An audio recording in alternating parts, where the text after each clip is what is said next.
The body was found at dawn, flat on the riverbank, face pale, clothes soaked, no struggle marks. The ferryman spotted it first. He shouted. His wife came running. Word spread quickly.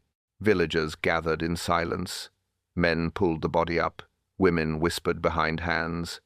One boy pointed, wide-eyed. The name passed from mouth to mouth. Lakefield. A shopkeeper muttered. He went out late. Another answered, fishing, maybe. Someone else added, or walking. The vicar stood still, cross in his hand. He prayed softly. The crowd listened, uneasy. Eyes moved from body to river. Inspector Druitt arrived. Hat tilted low. Notebook in hand. He crouched by the corpse. He touched the sleeve. Cold, he said. He checked the pulse. None, of course. He looked at the face. Mouth, full of water, he noted. He rose and faced them. Accident, he said, or suicide, his tone flat. Villagers nodded quickly. A woman whispered, he drank. Another said, he owed money. A man replied, he quarreled often. Murmurs spread. Suicide seemed easy. The ferryman frowned. Current is strong here. Druitt nodded. He slipped, perhaps. The villagers agreed. But one old woman shook her head, her eyes narrow, her hands steady. She said nothing yet. She just watched. Miss Marple stood apart, her gaze fixed, her lips tight. She studied the clothes. She studied the shoes. She noticed the mud. It clung thick, but not uniform. One shoe darker, one shoe lighter. She bent closer, her eyes sharp. She touched the cuff. She rubbed the cloth. Different grains of silt. She straightened slowly. She glanced at the lantern nearby. Its wick too neat, square cut, not rough.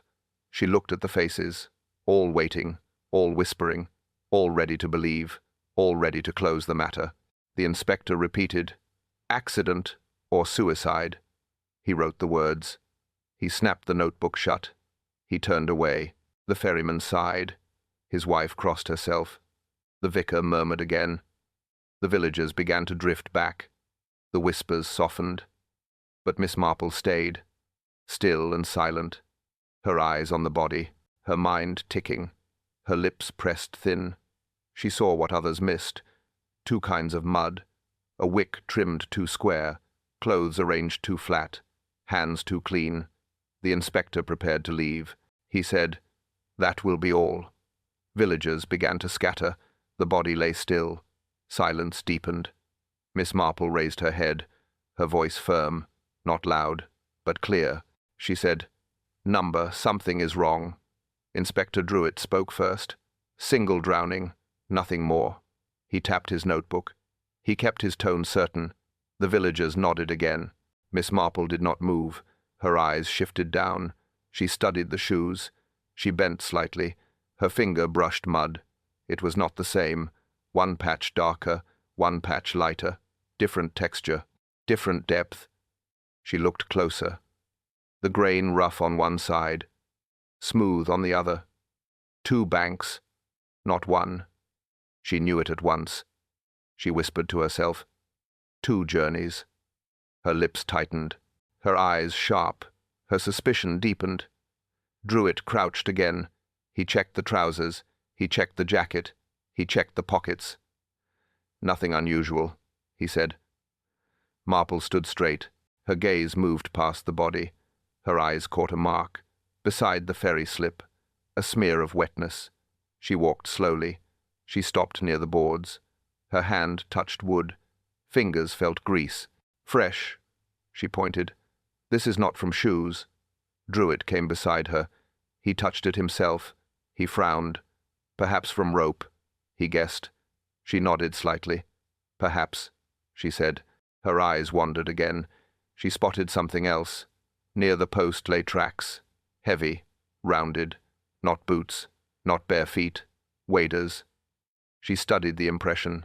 Small, neat. Not a man's size. Too narrow, too slight. She rose slowly. The ferryman watched her. His wife clutched her shawl. The vicar whispered a prayer.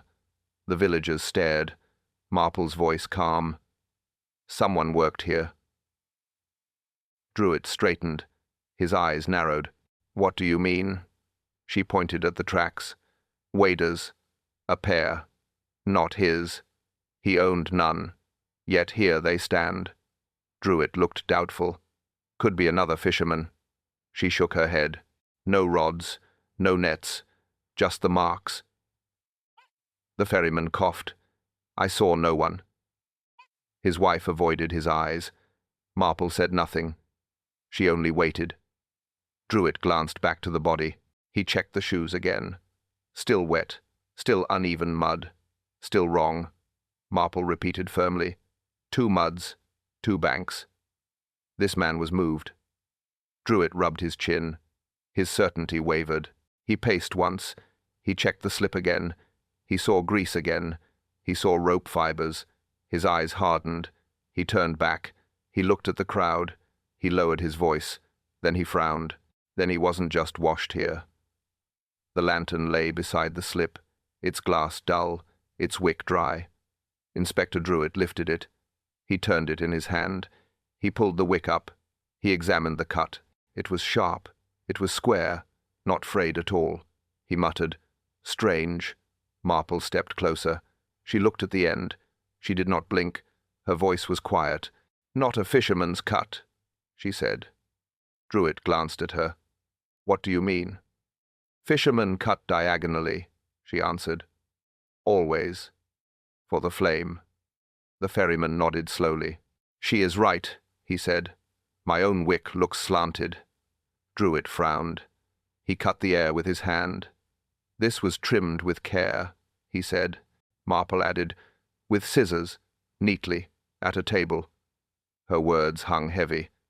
The ferryman's wife shifted, her face pale. Marple looked directly at her, her eyes steady, her tone sharper now. This wick never burned at the river. She paused. It was prepared at home. A twist rippled through the group. One woman gasped. Another muttered. A woman's hand.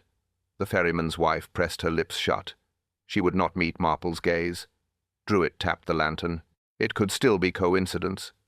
Marple shook her head. No, coincidence cuts square. Not here. Her tone final. Druitt set the lantern down. He scribbled in his notebook. He spoke louder, almost to himself. Clue, not tool. He underlined the words. Marple crouched again. Her hand touched the base. A thin smear clung there, oily, black. She rubbed it between her fingers. She smelled nothing, but her eyes narrowed. She knew what it was. Not tar, not soot. Machine oil, she whispered. The ferryman stiffened. Druitt turned sharply. What's that? From a sewing machine, she said. The villagers murmured. This was the twist. No fisherman used sewing oil, but a careful housekeeper did. Marple's eyes stayed locked. She spoke slower now. The lantern was handled indoors, oiled, wick trimmed, brought here later. It was a prop. Druitt drew in a breath, his voice tense. So you say it was planted? Marple nodded once. Planted to mislead. He stared at her. He looked down at the body. He looked at the lantern again. His doubt grew stronger. His frown deepened. The ferryman shifted uneasily. His wife clutched her hands. The crowd leaned in. The silence stretched. All eyes turned back to Marple. She rose slowly, her voice cut clean. This lantern was never used. Her gaze swept the group. This was prepared, not used. The kiosk shelves looked neat. Hooks, floats, lines, but something missing. Packets, not even. A gap showed clear. Marple's finger touched the space. Silkworm gut, she said. Inspector Druitt leaned closer. He counted quickly. The number wrong. He turned to the ferryman's wife. You sell these? She nodded. Yes. To anglers. But not many. He checked her book. He flipped through pages. He read the notes. 5 sold last month. He looked back at the shelf. Yet only 2 missing, he said. 3 unaccounted. The wife shifted. her hands folded tight, her voice soft. "Perhaps Miss Count," she said. Marple shook her head. "Not Miss Count. She writes too carefully, always exact." The vicar stepped forward. He frowned. "Why would that matter?" Marple looked at him, her eyes steady. "This gut weakens in water," she said. "Strong when dry, invisible when stretched, but it frays in time." Her tone sharp. Druitt rubbed his chin. "A fishing line," he said. "Yes," she answered, "but here, not for fish." Her words cut clear. The ferryman spoke quickly. "Many anglers pass through." Marple turned to him. "But no visitors yesterday. You know that." The wife tried again. "Perhaps borrowed." Her voice thin, her eyes lowered. No one believed it. Marple pointed to the ledger. No entry scratched out, no record altered. The lines were taken, quietly, secretly. Druitt tapped his pencil. Then they were used. He looked at the kiosk. He looked at the wife. His frown deepened. The villagers whispered. One man muttered, "Why gut?" Another said, "It snaps." Marple turned toward them, her voice calm. "Because it was a clock." The words froze them. They stared at her. They did not understand. She let silence hang. She explained slower. "Silkworm, gut holds weight, but water eats it. After hours it fails. It breaks on schedule." Druitt's eyes widened. "You mean—" "Yes," she cut in. "A body tied down, released at the right time." The ferryman swallowed hard. The wife's hands trembled. The villagers exchanged looks. Fear spread among them. No one spoke further. Marple closed the ledger. She placed it back. She faced the inspector, her voice low. It was not chance. She turned her eyes to the slip, her mind already racing, every piece clicking, every clue tightening. Her lips moved again. Her whisper carried sharp. It was a clock. Inspector Druitt bent low. His hand brushed the wood. Fingers came back oily. He rubbed them together. He frowned hard. "Fresh grease," he said. Miss Marple nodded once. Her eyes narrowed. She touched the same spot. Her fingers glistened. "Not from boots," she said. Druitt checked again. He bent further. He sniffed. No smell of tar. He scraped the edge. A smear came loose. It shone dull black, not dried, not old. He pointed to the villagers. "Who greased this slip?" No one answered. Silence spread fast. Eyes shifted away. Marple looked closer. Tiny strands clung there. She plucked one carefully. Thin, twisted, fiber from rope. She held it up. The inspector saw it. He nodded slowly. "Rope, without doubt." His voice tight. Marple spoke calm. "A rope pulled tight, dragged across this wood, held something firm, something heavy." The ferryman stepped forward. "Boats tie here often." Druitt shook his head. "Not this thick, not at this angle." He crouched again. Marks showed faint. Grooves across the grain, fresh-cut lines, not weathered. Marple's finger traced them. "Dragged downward," she said, her tone firm, her words exact. Druitt followed her hand. He touched the grooves. He tapped them twice. His brow furrowed deeper. Not the usual tether. Something different. The ferryman swallowed hard. His wife stood still. Neither spoke. Both pale. Both stiff. The vicar muttered softly, "Lord have mercy." No one answered. All eyes on the slip. All waiting for Druitt. He rose slowly. He brushed his hands clean. He looked at Marple. "You think tide weight?" She gave one nod. Druitt's voice low. "Weight fixed here. Held with rope. Released with gut." He pieced it aloud. Marple's eyes sharp. Her lips pressed tight. She added softly, "The grease kept rope smooth, so it would not catch." The crowd shifted uneasily. Fear in every face. Truth closing in. Details matching too well. No escape left. The ferryman tried again. "Could be nothing." Druitt cut him short. "Number, these are marks. Made last night." He looked at the villagers. His tone grew heavier. This is proof. Someone tied him down, planned his release. Marple whispered to herself. Not chance, not accident. Everything chosen, everything timed, everything neat. The inspector stepped back. He faced the group.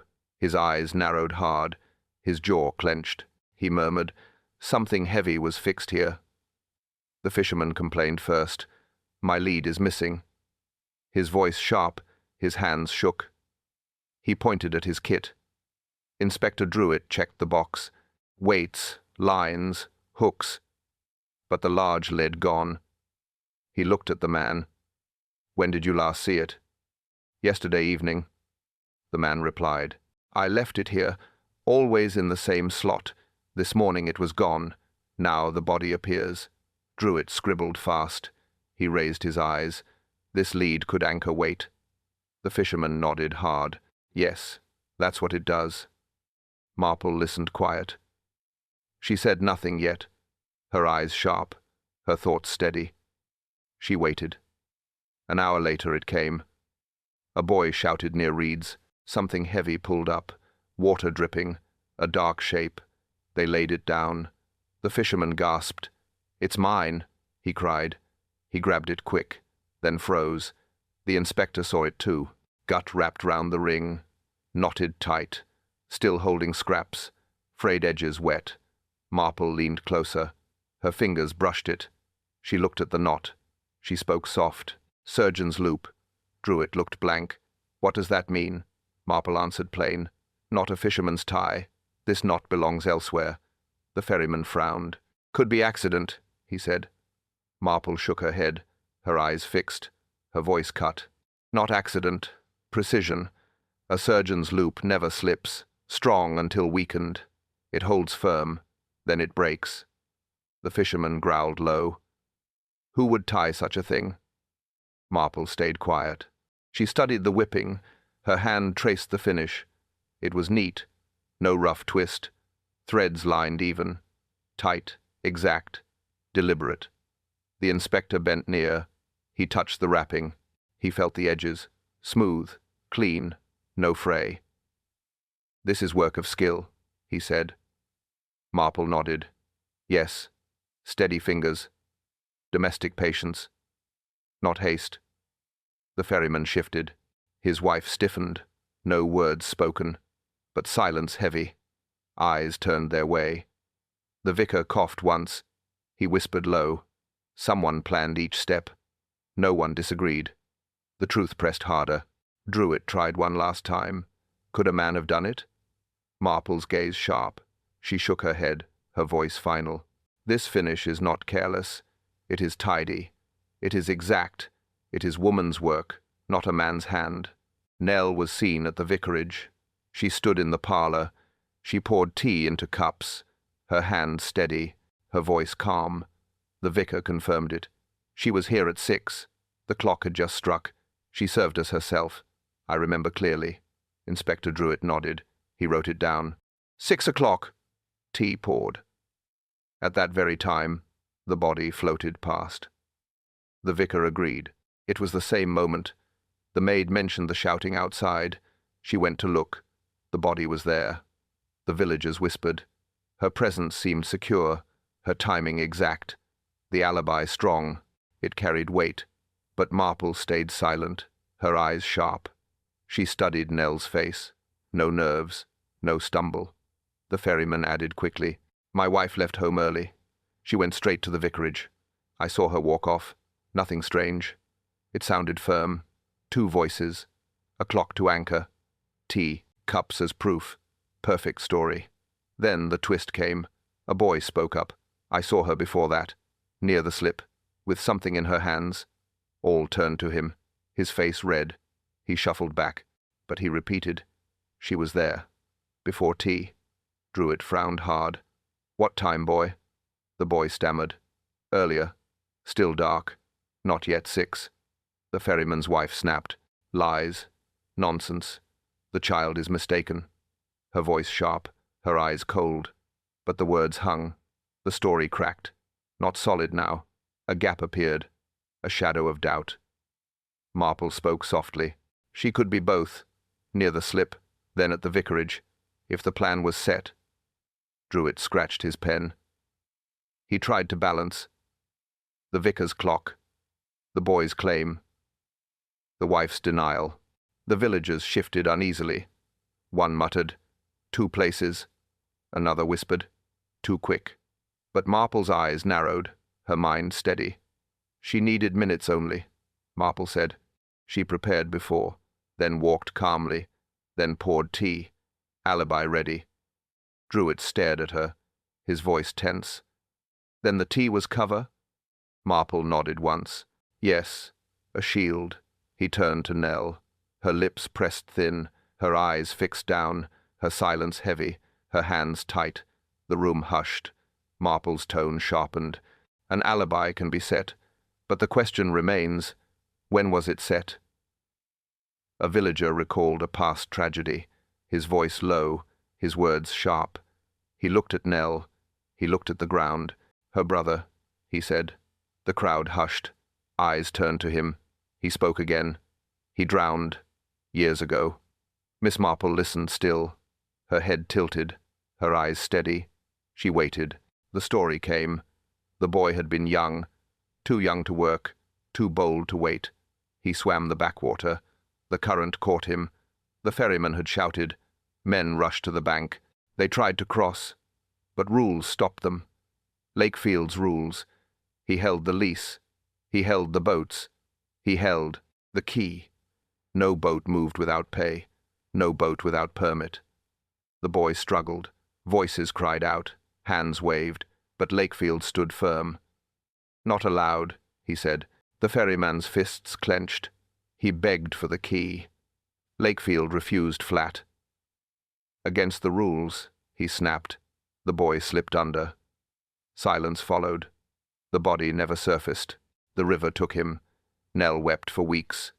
Her mother, too. The villager's tone bitter. She never forgave him. None of us did. Lakefield cared for rules, not for lives. Druitt scribbled fast. He looked up sharply, his brow furrowed. Is this true? He asked. The crowd nodded. Another voice rose. The death was his fault. Everyone said so. Everyone remembered. Anger stirred again.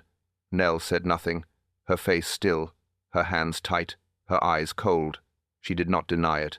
Marple spoke softly. So the past lived on. So the wound stayed open. So the resentment deepened. Year after year, the ferryman muttered. She carried it inside. But she never forgot. None of us forgot. It stayed with her. The vicar sighed. Old sin, old grief. But it burned still. It never healed. Druitt shut his notebook, his voice stern. So she had motive, revenge for her brother, revenge for old cruelty, the villagers murmured. Each nodded slowly. They saw the truth. They felt the weight. It all aligned. Marple's eyes stayed sharp. She spoke clearly. Lakefield enforced rules. He refused aid, and the boy died. The crowd silent again. No one argued. No one defended. The memory, too bitter. The blame too clear. Nell finally spoke, her voice quiet, her tone flat, her words cold. He killed him as surely as if he'd pushed him.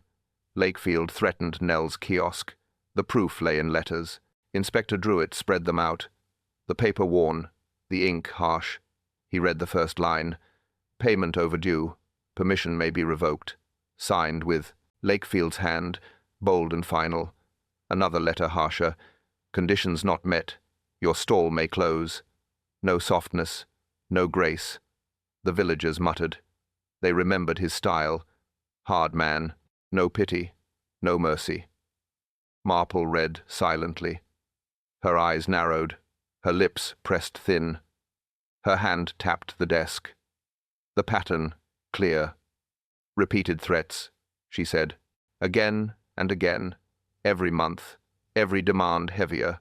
Every word cruel. The ferryman clenched his jaw. He pushed us always. He pushed her more. She bore the brunt. Her stall fed us. The vicar nodded sadly. He used power. He used fear. He forced obedience. Or ruin followed. Druitt kept reading. Another line struck him. "This place is mine. You are allowed only through me." He set the paper down. Marple's tone sharpened. He did not lease. He lauded. He pressed. He bullied. The ferryman's wife stood silent, but her fists tight, her face white, her silence heavy, her truth close. A shopkeeper spoke. He wanted control. All the shops, all the ferries, all the trade. Another added quickly.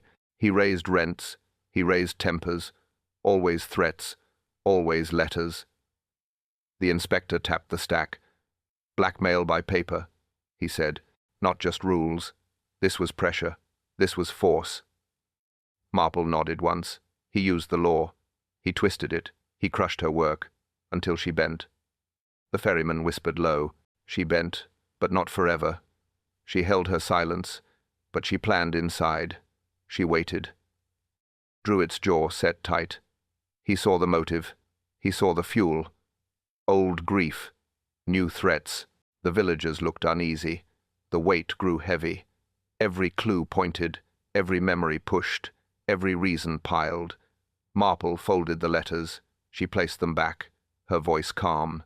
"But threats alone don't kill. Action does." The room fell quiet.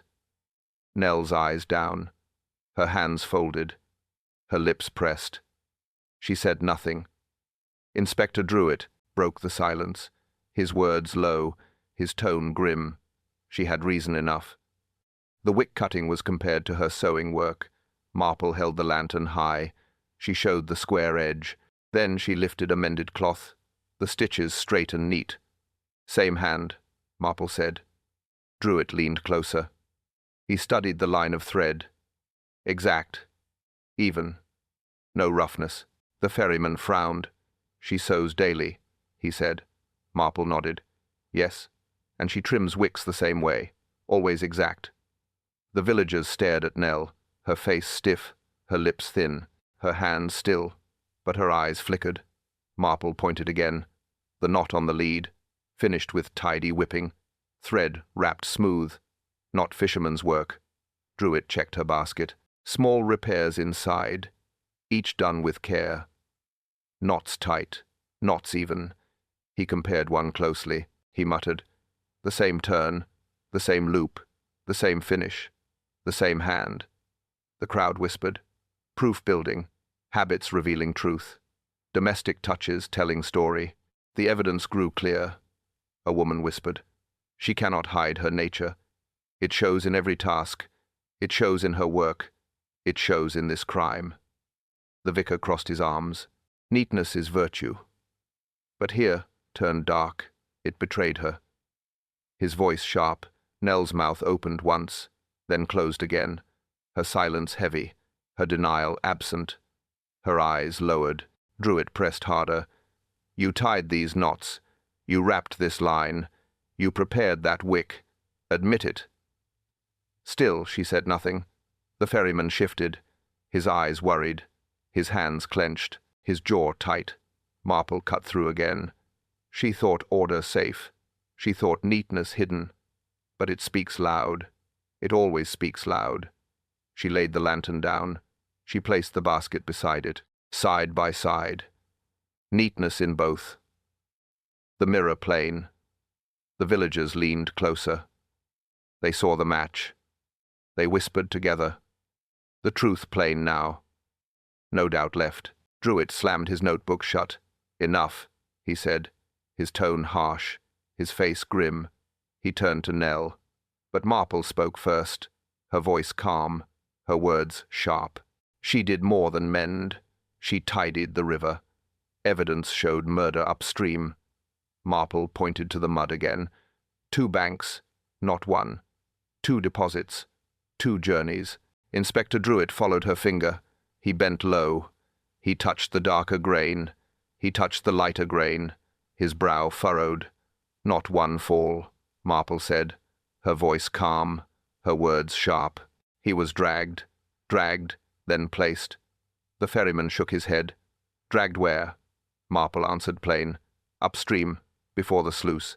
That is the key. Druid straightened fast. The sluice, he repeated. Yes, Marple replied. At 6, it opened. The current surged. She paused a beat. The gut weakened. The knot broke. The weight slipped. The body drifted. The villagers stared. One man whispered, like a release. Another said, on schedule. Marple nodded once. Exactly on schedule. Druid scratched his notebook. Then the time of death, not when we saw him. Much earlier, hours before. A fisherman spoke. I heard nothing. Marple looked at him. You were asleep. It was before dawn. The ferryman's wife shifted. Her eyes hard. Her lips thin. Still silent. Still cold. Marple pressed forward. She walked early. She set the trap. She tied the gut. Then she left. Druid spoke sharply. To be at the vicarage later. Pouring tea. Pretending calm. Shielding herself. The villagers murmured. The story fit. The clock explained. The alibi cracked. The motive held. Marple added softly. He did not drown by chance. He drowned by schedule. A human clock. A cruel design. The ferryman muttered low. She measured it. She timed it. She let the river finish. She knew it would. The vicar shook his head. Such planning. Such coldness. And yet hidden in neat habits. Druid turned to Marple. His voice low. His eyes grim. Then the true moment. When was it? Marple's gaze steady. Her tone exact. Not at 6. Not at dawn. But long before. She looked at the villagers. Her voice carried sharp. He was killed before dawn. Fishermen recalled hearing an argument. They spoke in low tones. They glanced around nervously, but their words clear. They had heard Lakefield. One man described it. His voice carried. Loud. Angry. He cursed. He shouted. Another nodded. Yes. Sharp words. He swore about money. He swore about rules. He was furious. Inspector Druid leaned forward. What time? He asked. The fisherman answered. Before dawn. Still dark. We were inside the inn. Marple's eyes narrowed. She waited for more. The second fisherman added. He wasn't alone. He spoke to someone. The crowd hushed. Who? Druid pressed. The man hesitated, then said, A woman. The words dropped heavy. Marple asked quickly, What kind of voice? The man closed his eyes. He thought hard. Calm. Cold. Not loud. The second fisherman agreed. She answered shortly. Few words. No tremble. No fear. Druid wrote fast. Describe again, he said. The man repeated. Her tone was steady, cutting, almost, not soft. The ferryman shifted uneasily. His wife's hands trembled. She looked away. But Marple's gaze fixed. She missed nothing. Another villager spoke. I heard her too. Not much said, but enough. She refused him. Druid snapped his pencil down. So there was quarrel, he shouted. She resisted. Then silence followed. After that, nothing. Marple tilted her head, her voice firm.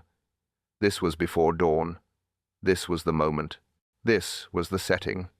The fishermen nodded. They remembered clearly. The words etched in them. The voices distinct. No, mistake possible. One of them swallowed. I know her sound. I've heard it before. At the kiosk. Always the same. Druid turned sharply. His eyes narrowed. Are you certain? The fisherman nodded. I am certain. The ferryman's wife stiffened. Her lips pressed tight. Her eyes hard. Her silence louder than words. Her denial absent. The villagers began whispering. The room tense. The truth closing in. Clues tightening further. No way out. Marple's voice cut through. Her words calm. Her tone exact. That voice belonged to one woman.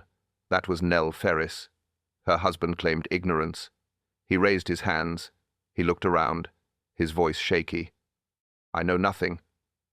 Inspector Druitt faced him. You saw nothing? You heard nothing? Not even your wife?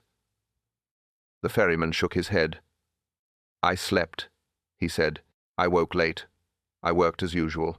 Nothing strange. Nothing seen. The crowd murmured. Some believed. Some doubted. But Marple watched close. Her eyes fixed low. She pointed at his boots. Step forward, she said. He hesitated first, then obeyed slowly. She bent to see. The leather still damp, but the soles too clean. No smear, no clumps. Scraped neat. Why so tidy? She asked. He muttered. Normal cleaning. Her voice sharpened. Not normal. Too careful. Druitt bent too. He scraped the heel. Faint traces remained. Dry. Pale. Different from the bank. Not this mud, he said. The ferryman said nothing. His lips pressed. His eyes darted. He stayed silent. Marple spoke calm. You stood on the slip. You worked on the boards. You scraped them clean. Before dawn. The ferryman flinched. No, he muttered, but his tone weak, his denial flat, his body stiff. Druitt pressed harder. You greased the wood. You rubbed out signs. You wiped away proof. For her. The villagers stirred. They whispered together. One said, he helped. Another said, he hid it. Suspicion spread wide. The vicar frowned. Why protect her? He asked. No answer came. Only silence. Heavy silence. Marple stepped closer. Her eyes sharp. Her tone steady. He is ferryman. He knows currents. He knows ropes. She paused, then added, he knows what holds. He knows what breaks. He knows too well. And he stayed quiet. Druitt slammed his notebook. Truth now, he demanded. The ferryman's lips trembled. He whispered low. I did not tie. Marple cut in. Number you did not. But you cleared. You oiled. You covered. Her words sharp. Her tone final. Her eyes unblinking. You covered for her. You covered your wife. The room froze. All eyes turned. The truth plain. The guilt clear. No escape left. Marple gathered them, her voice firm, her eyes steady, her words deliberate. The trap was planned. She pointed to the slip. She pointed to the lead. She pointed to the knot. Each detail linked. Each step clear. The gut was strong when dry. It held the weight firm. The knot locked tight. The body fixed below. No chance of drifting. Druitt nodded slowly. And then? Marple answered sharp. Water touched gut. Time began. She raised a finger. Hour by hour it weakened. The knot still held, but it frayed. It thinned. She paused. At 6 the sluice opened. The current surged. The strain doubled.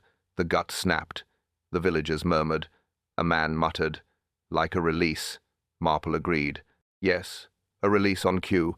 Not luck. Not chance. Druitt rubbed his chin. Everything arranged. Everything timed. Marple nodded again. Cold. Exact. Ruthless. The ferryman trembled.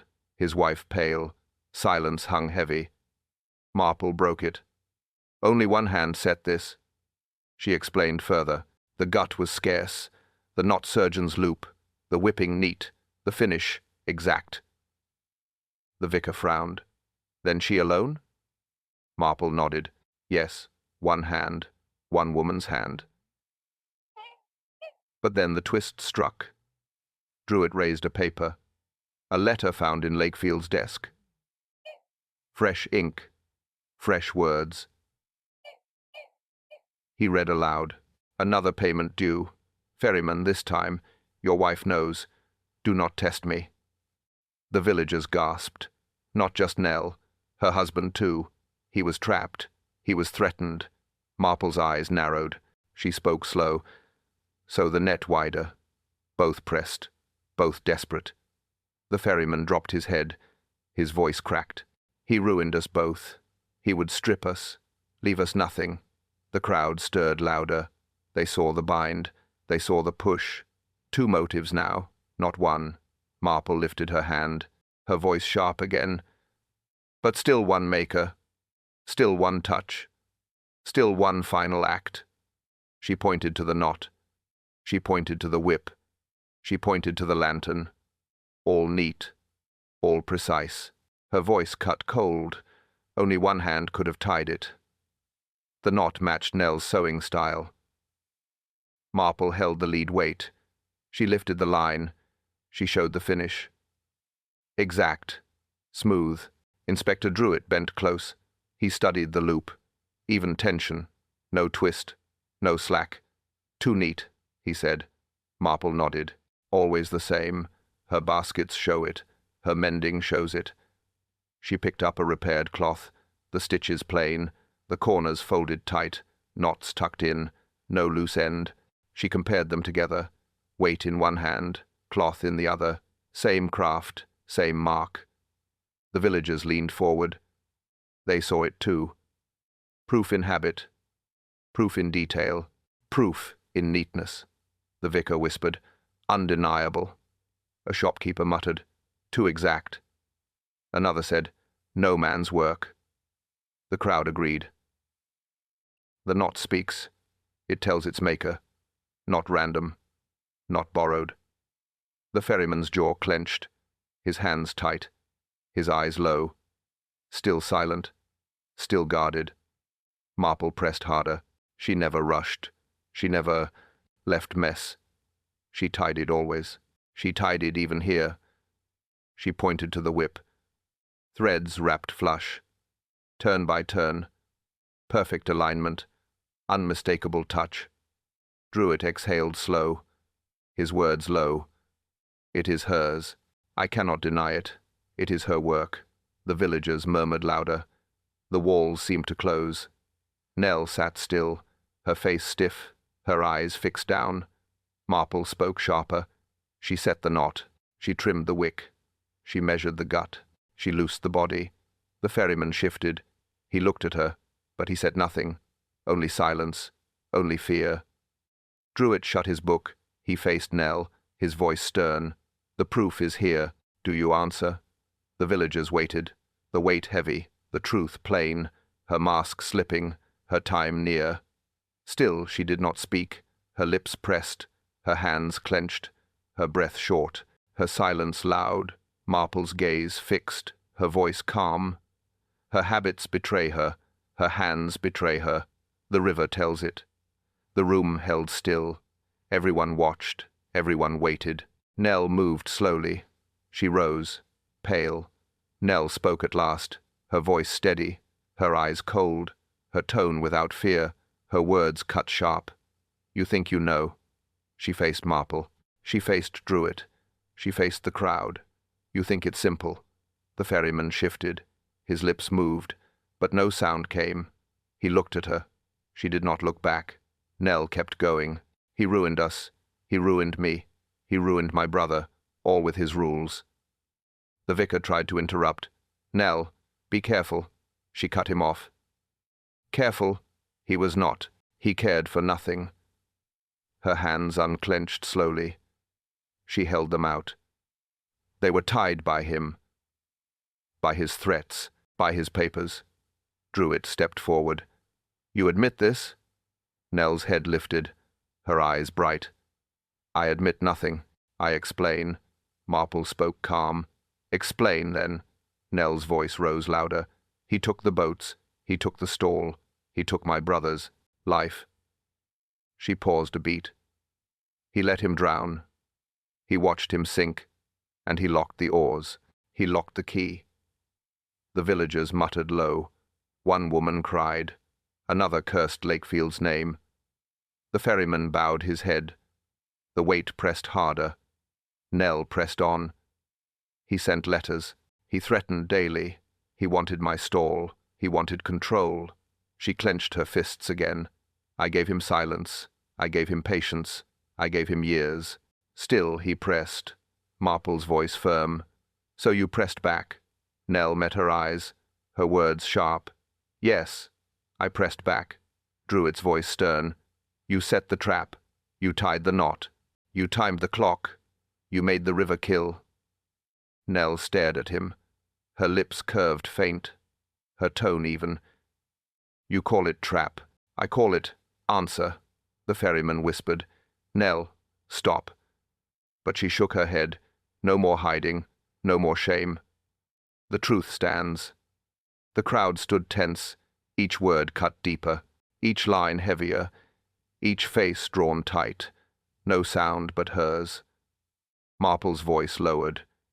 "You see this as justice?" Nell's reply came fast. "Yes. Justice owed. Justice long delayed."